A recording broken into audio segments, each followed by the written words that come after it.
Jeremias, capítulo 29. Buscar-me-eis e me achareis, quando me buscardes de todo o vosso coração. Versículo 13. Quando Jesus esteve na terra, ele encontrou a humanidade extremamente ferida pelo pecado e assediada pelo diabo. As feições de sofrimento, as marcas das enfermidades e a indiferença dos líderes religiosos estavam diariamente diante do Salvador. Jesus ouvia dos lares de seu povo as vozes da impaciência e da ira. Ele via a forma desumana que os pobres eram tratados. Via os olhares de condenação daqueles que deveriam acolher e instruir, repelindo os pecadores. Jesus percebia a reprovação de sua obra de salvação por parte daqueles que buscavam justificar os próprios pecados enquanto alegavam piedade. Jesus via tudo isso, mas nada podia superar a contemplação que realizava em cada coração. Naqueles que os olhos humanos não podiam enxergar nada de bom, Jesus viu o potencial de sua graça.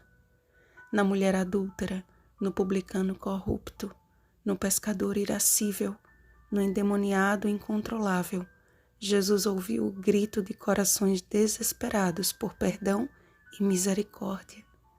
Jesus sabia que por meios humanos, nenhum deles encontraria a paz tão desejada. A carta que o profeta Jeremias enviou aos exilados com as palavras do Senhor estava envolvida com muito amor, misericórdia e esperança. Havia uma promessa escrita ali e orientações bem claras em como sobreviver em Babilônia até que pudessem retornar para casa. Edificar casas, plantar pomares, gerar filhos e filhas, não dar ouvidos a falsos profetas e buscar ao Senhor de todo o coração. No contexto do grande conflito, estamos todos exilados em um mundo de pecado. Estamos cercados pela corrupção, imoralidade e costumes que têm feito deste tempo um período tão pior quanto o que Cristo presenciou em seu ministério terrestre ou o que Jeremias teve de suportar. Como era verdadeira a carta de Jeremias aos exilados de seu povo, também podemos comprovar em nossos dias a veracidade do que Paulo escreveu em uma de suas cartas ao jovem Timóteo. Sabe, porém, isto: nos últimos dias sobrevirão tempos difíceis, pois os homens serão egoístas, avarentos, jactanciosos, arrogantes, blasfemadores, desobedientes aos pais, ingratos, irreverentes, desafeiçoados, implacáveis, caluniadores, sem domínio de si, cruéis, inimigos do bem, traidores, atrevidos, enfatuados, mais amigos dos prazeres que amigos de Deus, tendo forma de piedade, negando-lhe, entretanto, o poder. Foge também destes. 2 Timóteo capítulo 3, versículos 1 ao 5. Diante desta realidade que não poucas vezes temos visto dentro da igreja e até de nossa própria casa, só nos resta uma estratégia que está contida no capítulo de hoje. Então me invocareis, passareis a orar a mim, e eu os ouvirei. Buscar-me-eis e me achareis, quando me buscardes de todo o vosso coração. Era essa a estratégia espiritual de Cristo. O sol nunca aparecia no horizonte sem encontrar o nosso Salvador de joelhos em comunhão com seu Pai.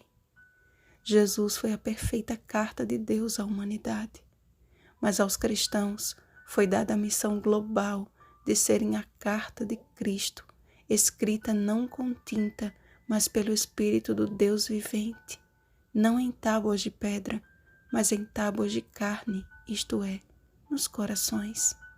2 Coríntios capítulo 3, versículo 3. Em meio à Babilônia espiritual atual, todos precisam ler em nossa vida que Jesus Cristo é o caminho e a verdade e a vida, João capítulo 14, versículo 6. Que ele não rejeita ninguém que vá a ele em humildade. João capítulo 6, versículo 37.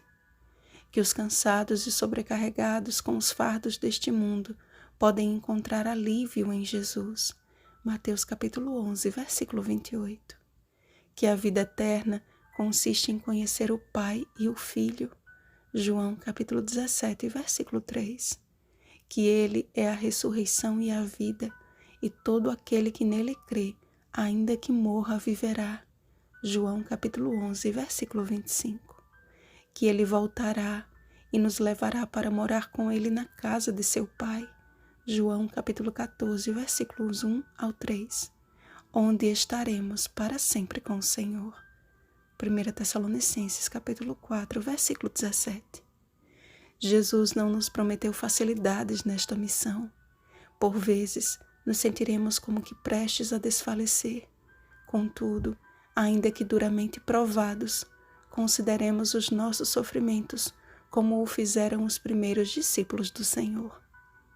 E eles se retiraram do sinédrio, regozijando-se por terem sido considerados dignos de sofrer afrontas por esse nome. Atos capítulo 5, versículo 41.